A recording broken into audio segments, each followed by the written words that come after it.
ゆっくり海外鉄チャンネルへようこそ。今回は海外鉄道の乗車記録をゆっくり実況でお届けする、ゆっくり海外鉄、旅シリーズだ。我々が今いるのは発展を続ける東南アジア有数の大都会、バンコク、高層ビルの合間を様々な都市鉄道が走っており、次々に新路線が開業している。今回は2023年6月に開業したばかりの新路線、イエローラインに乗車するぜ。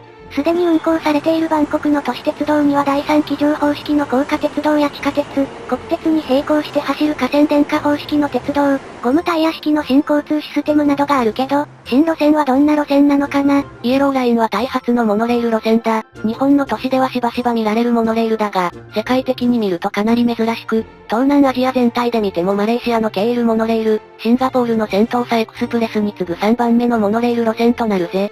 イエローラインはバンコクの東側を南北に走る路線であり、エアポートレールリンクのフアマーク駅で乗り換えられる。早速乗りに行こう。行ってみよう。エアポートレールリンク、フアマーク駅構内の路線図はまだ更新されていないが、壁にはイエローラインのポスターが貼られている。案内の通りに出口から出てみよう。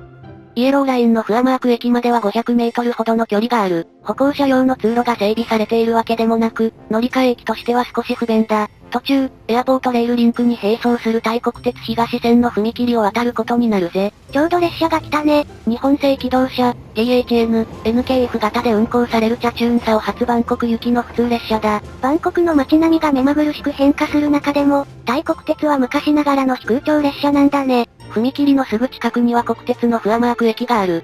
国鉄線の本数は少ないものの、イエローラインからの乗り換えが可能だぜ。国鉄線を渡ったところに真新しいモノレールの駅がある。出来たてすぎて路線図はビニールがかかったままだぜ。看板も新品だね。イエローラインは大通りの中央分離帯に建設されており、駅舎も道路上にあるぜ。同じ条件の大阪モノレールの駅によく似ているね。早速駅に入ってみよう。改札機は東南アジアではよくある開閉部品が扇形のものだ。乗車時は開業後の無料キャンペーン中で、入り口で IC カードをタダで配布していたぜ。太っ腹だね。もちろん、券売機も設置されている。バンコクの交通系 IC カード、ラビットカードでの乗車も可能だぜ。ホームに上がってみよう。外から見るとかっこいい壁は内側から見ると建材が剥き出しになっている。ホームドアはガラス張りで開放感があるぜ。天井の液晶パネルには次の列車が到着するまでの時刻が表示される。イエローラインは約10分間隔で運行されているぜ。ホームの端からの眺望は良好だ。モノレールが大通りの中央分離帯を走行しエアポートレールリンクの高架の下をくぐっている様子がわかるぜ。ちょうどスワンナプーム空港行きの列車が通り過ぎていったね。しばらく待っていると列車がやってきた。車両はボンバルディア製のイノビア300シリーズだ。製造は中国の南京ホチン車両で行われている。列車は2扉4両編成。前面はシャープな流線形のデザインだ。側面はグレーを基調としたシンプルな塗装で、先頭車両にのみラインカラーの黄色のアクセントが入っているぜ。先進的なかっこいい車両だね。列車は混み合っている。開業直後の週末ということもあり、見物に来た乗客も多いようだ。早速、ラープラオ行き列車の車内に入ってみよう。イエローラインは自動運転のため、大きな窓からの全面展望が楽しめる。ただし、車両全部には車輪スペースがあり、ほとんどデッドスペースになっている。同様に、連結部周りも車輪スペースが大きく張り出した独特な形状だぜ。連結部は見たことない形だね。座席はプラスチック製。車両自体が小型なこともあって着席定員は少ない。端の席は優先席になっている。妊婦や怪我人に加え、僧侶も対象なのはタイならではだぜ。日本でよく見るモノレールに比べると車内に構造物が多いね。そうだな。日本の小座式モノレールの多くは日本小座式。アルエグ式を元に日本で標準化された設計で車高が高く床面が平面だ。床が平面で輸送力が大きい代わりに、車体断面が大きく、重心が高くなるというデメリットもある。一方で、イエローラインのようなボンバルディア製のモノレールは重心が低い普通のアルエグ式。車体断面が小さい代わりに、車内に車輪部分が飛び出しているぜ。日本では東京モノレールにも同じような障害物があるね。そうだな。東京モノレールも車高が低いタイプで、車輪スペースが張り出している。ただし、イエローラインの車両は東京モノレールと比較してかなり小型なため、輸送力は小さいぜ。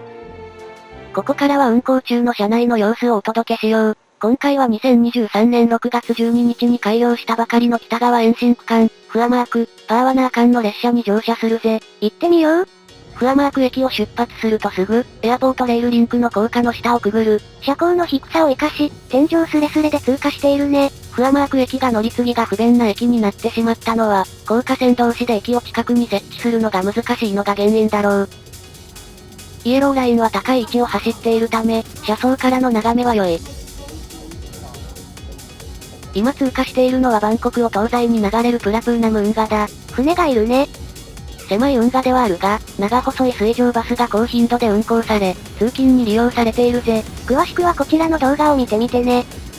前方からの眺めも見てみよう。モノレールなので通常の鉄道に比べるとやはり揺れや振動が大きい。何も持たずに立っているのは少し辛いほどだ。ちなみに、つり革は独特な形状をしているぜ。それではしばし、改良したてのイエローラインの車窓をお楽しみください。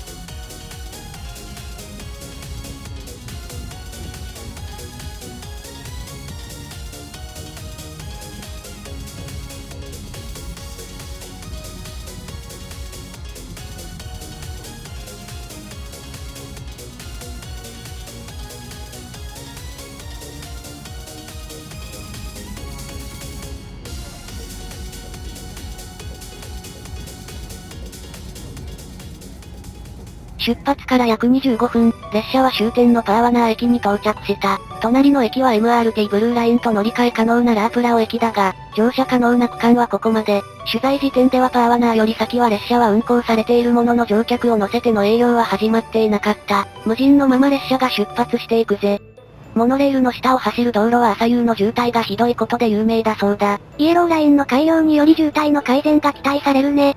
この動画の取材日は2023年6月17日。なんと翌々日の6月19日にはパーワナー、ラープラオ駅間も改良し、MRT ブルーラインからの乗り換えも可能となった。バンコクではイエローラインと同規格のモノレール路線、ピンクラインとブラウンラインも建設中で、ピンクラインについては来年開業予定だぜ。バンコクの今後の発展から目が離せないね。ご意見ご感想をお待ちしております。高評価とチャンネル登録もよろしくだぜ。それでは、ご視聴ありがとうございました。